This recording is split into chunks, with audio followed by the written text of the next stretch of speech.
I'm Lewis Nelson III, a co-owner of Barbers of the Lowcountry. And I'm Donna Nelson, wife of co-owner Lewis. And we're just here to talk about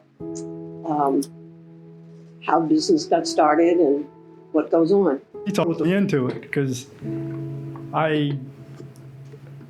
growing up in high school, I worked with my dad. I've been working since I was 10 years old.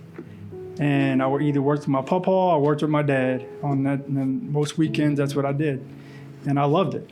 You know, he was in construction at the time. And when I graduated high school, I was going to go to college and help him run his company. And he went to barber school. I think it was my sophomore year in high school when he went to barber school. And I realized, well, that ain't gonna happen now. I don't know what the hell I'm gonna do. So I went through high school just doing, living life. And they moved to Hilton Head. And when I graduated high school, like 2 days after, I moved to Hilton Head. And I was thinking I was just gonna be there for the summer. Because I hadn't seen my parents all year. I'll go to Hilton Head, live the beach life for a summer, get a measly job. And at the end of the summer, I'll move back because I was actually wanting to do video productions with my uncle in New Orleans. At a barbecue with my dad and my cousin, and we were just talking about, like, I'm not happy what I'm doing. College is not for me. I'm going to college, but it's not for me. I was going to go to be an accountant, and I'm like, nah, I can't do that either. And they said, why don't you go to barber school? We're busy in the shop. We need the help. We could use you. And after I laughed at them, I kind of thought about it. I was like, I like numbers. I kind of crunched the numbers. I could definitely make some pretty good money. And once I figure out what I want to do, then I got something to fall back on. I thought it was cool. I've always wanted to work with my dad, and I don't know. I enjoyed working with my dad, but I still never thought that that's where I would be 25 years later. Well, the guy that I worked for, when he was at work, he was just not very pleasant individual. And so Brent was the one that said, I'm leaving. Said, I can't take this anymore. Working with my dad was the cool part. And the environment that we were in back then was not conducive to my personality. So that's why Barbers of the Lowcountry. And phone books were a thing. And if you had an A or a B, you were up at the top. Whereas if you had a lower name in the alphabet, people may not even get to your page. And so we wanted to do something like that. And we're thinking about Lowcountry Barber. Well, no, that's L. That's down there pretty far. And we had a good friend at the time, Tim Brandt. He came up and said, oh, this Barbers of the Lowcountry. And so that sounds like a good idea. That's B. It's not A, but it's B. Opened up in '97. I think my grandpa loaned my dad $2,000 so we could do it. Yeah. And that was because the sign was $1,500. Like him just putting my trust in the Lord, because it was kind of like starting from scratch. We really didn't change until about 2008 or 2009. So prior to that, when my dad and I finally went out on our own in 1997, it was still just, we didn't own a business. We owned a job. It was just a place to unlock the door, cut hair, and go home. I've always been trying to do something else, trying to get out. In 2007, I actually stopped cutting hair. I talked to him about it first because we still were, 50-50 in the company. And he was very supportive. And, so I took off and I was doing my thing. Then I started to struggle. And I was taking odd jobs. I even worked at our church as a janitor because I was not coming back to cutting hair. Because that would only meant I was a failure, right? It was a void. I felt anyway. I don't know how you felt with him not being there. Yeah. I mean, you had other barbers, but it wasn't like it was a family, type thing. It was just a barber shop, It was.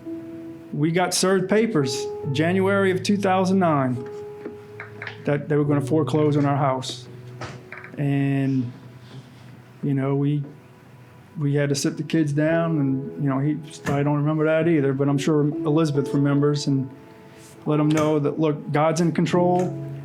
I screwed up. I made some bad choices, bad decisions, but we'll come out of this. But we may not have this house anymore. I realized if I did 3 or 4 haircuts a day, I could make more money. So I talked to my dad. I was like, hey, do you mind if I come back? It's, every time I tried to get out of cutting hair, it's like, no, Brent, God was saying, this is what I want you to do. When I realized I put my dad in a position when I left, my first goal was get him to where he didn't have to work on Saturdays anymore. My second goal was that by the time he reached 70, that he would be able to not have to work. That ultimately was my goal, kind of like my payback for putting him in the position that he was in, that I didn't know he was in. That fall, I had a heart-to-heart with God, and I said, look, if this is what you want me to do, then I'm gonna make it bigger and better than it's ever been. And that's when I realized that, God's given me a business I need to do something with. Constantly thinking on doing something unique that nobody else is doing. We started analyzing, what were the things that we didn't like about before. Even when it was just us two, we just had a barbershop. How are we gonna make it better and different, not just for our customers, but a really cool place to work for our employees. Brent and I decided that we were gonna treat our people as family. I was felt like they were important, that they had a sense of a place to belong. My dad and I started the company. We create the culture, but Barbers of the Lowcountry is our team. My goal for the next 26 years is to mold him, and not just him, but some of my key employees that I currently have, them an opportunity to own a piece of Barbers of the Lowcountry as a franchisee, and setting them up with that opportunity so that they can see their own success down the line. My goal is to mold him to kind of take the reins. And my goal in the next 10 years is to have at least 20 locations. And it really takes off, and more of a name that where it started from, and now they've got other branches, seeking off of that one little 2-man shop that started in 1997. Yeah. I really thought that I was going to be a 1 or 2-man shop working.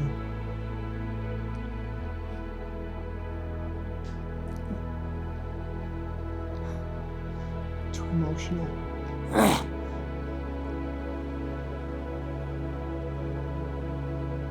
I thought I was going to be a 1 or 2-man shop that I'd be working until the day I died, and that was it. I feel honored and blessed, really.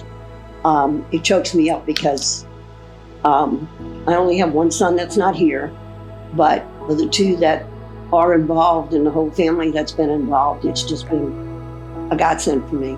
Mm-hmm. They started out the company and they built it to what it is now. I want to build on to that legacy that my dad and my grandpa started. Now, around 26 years, I might be going for the whole thing. Maybe. What? What? Sound like a Game of Thrones thing. But take him out and take the throne.